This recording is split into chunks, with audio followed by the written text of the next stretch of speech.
অভিনেত্রী অদিতি চ্যাটার্জিকে আমরা সবসময় খুবই জনপ্রিয় ধারাবাহিকগুলোতে অভিনয় করতে দেখতে পাই।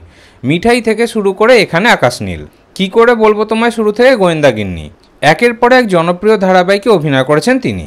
বেশিরভাগ ধারাবাহিকে তাকে নায়ক নায়িকার মায়ের ভূমিকাতে অভিনয় করতে দেখা যায়।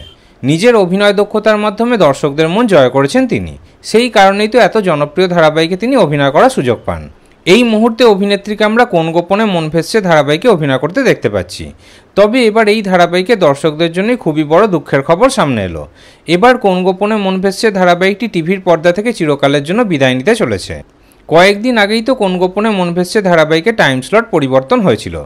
এখন রাত 9টার সময় ধারাবাহিকটি সম্প্রচার হচ্ছে। কিন্তু রণজয় বিষ্ণু এবং শ্বেতা ভট্টাচার্যের এই ধারাবাহিকটি আর কয়েকদিনের মধ্যেই শেষ হয়ে যাবে। আগামী 26শে আগস্ট অথবা 30শে আগস্টই শেষ হয়ে যাচ্ছে কোন গোপনে মন ভেসছে ধারাবাহিকের শুটিং। আর সেপ্টেম্বর মাসের প্রথম দিকেই ধারাবাহিকটি টিভির পর্দা থেকে চিরকালের জন্য বিদায় নেবে।